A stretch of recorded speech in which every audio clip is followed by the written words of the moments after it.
क्या अंधकार को हमेशा विनाश से ही हराया जा सकता है? आज हम इसी सवाल का जवाब ढूंढेंगे मां महेश्वरी की अद्भुत कहानी में। ये कहानी है शिव की असीम शक्ति की, एक बहुत बड़े ब्रह्मांडीय संकट की, और आखिर में अंधकार पर प्रकाश की शानदार जीत की। तो चलिए इस दिव्य रहस्य में उतरते हैं। अच्छा, मां महेश्वरी को समझना है ना, तो सबसे पहले योग माया को समझना होगा। ये कोई मामूली शब्द नहीं है।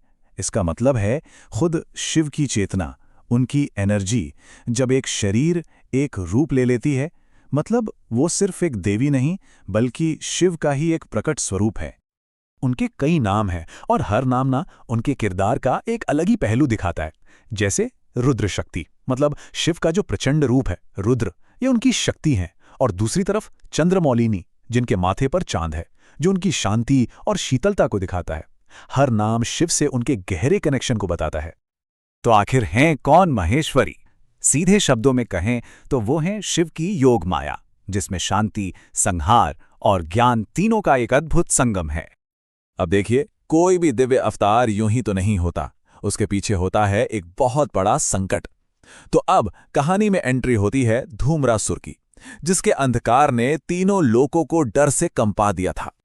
और इस संकट का नाम था धूम्रासुर। अपनी कड़ी तपस्या से उसने ऐसी ताकतें हासिल कर ली थीं कि देवता तक कांप उठते थे। जैसा नाम वैसा काम। धुएं का असुर, रोशनी का सबसे बड़ा दुश्मन। जरा सोच कर देखिए, एक ऐसी दुनिया जहां सूरज की रोशनी ही ना हो, हर तरफ बस अंधेरा और डर। धूम्रासुर ने बिल्कुल यही किया। उसने अपने धुएं से सूरज को ऐसे ढक दिया और पूरी दुनिया को एक कभी ना खत्म होने वाली रात के खौफ में डाल दिया। बड़े बड़े देवता भी उसके सामने बेबस हो गए थे।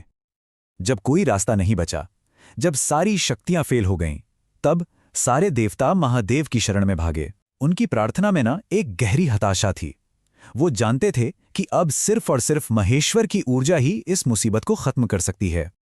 और कमाल की बात यह है कि देवताओं की प्रार्थना का जवाब किसी युद्ध से नहीं मिला, बल्कि शिव के गहरे ध्यान से मिला। उनके ध्यान की गहराइयों से एक दिव्य प्रकाश का जन्म हुआ। मेरे हिसाब से ये इस कहानी का सबसे गहरा पॉइंट है। हल किसी हमले से नहीं, बल्कि स्थिरता और शांति से निकला। शिव के शांत ध्यान से एक रोशनी उभरी, इतनी शांत पर इतनी शक्तिशाली कि पूरे ब्रह्मांड को रोशन कर दे। और उसी प्रकार से प्रकट हुई मां महेश्वरी। जरा उनके स्वरूप को देखिए, वो बिल्कुल शिव का ही आईना है। माथे पर त्रिपुंड, सिर पर अर्धचंद्र, हाथों में त्रिशूल और डमरू। अरे, उनका वाहन भी नंदी ही है।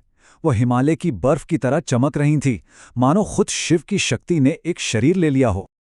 और जैसे ही देवताओं ने उन्हें देखा, बस एक उम्मीद की लहर दौड़ गई। वो फौरन समझ गए, अरे ये तो खुद शिव की योग माया हैं, जिनके लिए हम प्रार्थना कर रहे थे। अब ब्रह्मांड की निराशा खत्म होने वाली थी।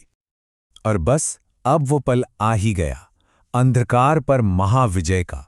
ये सिर्फ एक लड़ाई नहीं थी, बल्कि रोशनी और अंधेरे के सिद्धांतों की सीधी टक्कर थी। अपनी ताकत के घमंड में चूर धूम्रासुर ने मां महेश्वरी को चैलेंज किया। उसे पूरा यकीन था कि उसका अंधेरा इतना घना है, इतना गहरा है कि कोई भी रोशनी उसे भेद नहीं सकती। ये अंधेरे के अहंकार की आवाज थी।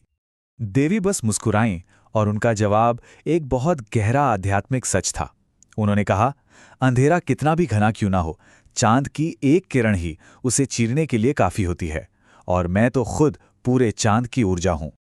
लड़ाई बहुत तेजी से हुई, एकदम निर्णायक। आप देख सकते हैं, जैसे ही धूम्रासुर ने अपना धुआं फैलाया, मां ने अपने त्रिशूल से उस अंधेरे को चीर डाला।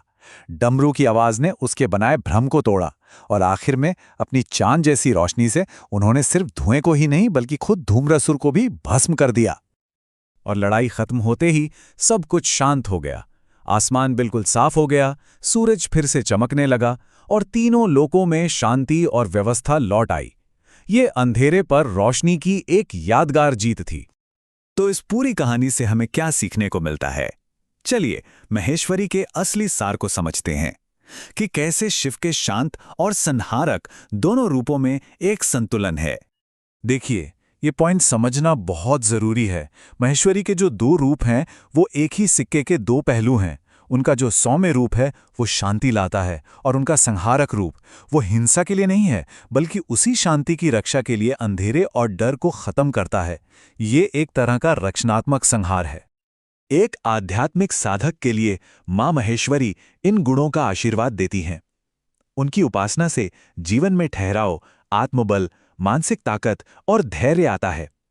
ये वो सारे गुण हैं जो हमें अपनी अंदरूनी लड़ाइयों से लड़ने में मदद करते हैं। उनका आध्यात्मिक महत्व हमारी जिंदगी पर सीधा असर डालता है। वो हमारे मन को एक जगह टिकाती हैं, डर और नेगेटिविटी को खत्म करती हैं और जीवन में रोशनी लेकर आती हैं। संक्षेप में कहें तो वो अंदरूनी शक्ति पाने के रास्ते पर हमारी रक्षक भी हैं और मार्गदर्शक भी। और आखिर में ये कहानी हमें एक बहुत गहरे सवाल पर लाकर छोड़ देती है। जैसे महेश्वरी ने बाहरी धूम्रासुर को खत्म किया, वैसे ही हमारे अंदर भी शक, डर और नेगेटिविटी के अपने अपने धूम्रासुर हैं। तो सवाल ये है कि हमारे भीतर की वो कौन सी रोशनी है जो इस अंदरूनी अंधकार को नष्ट कर सकती है। इस पर जरूर सोचिएगा।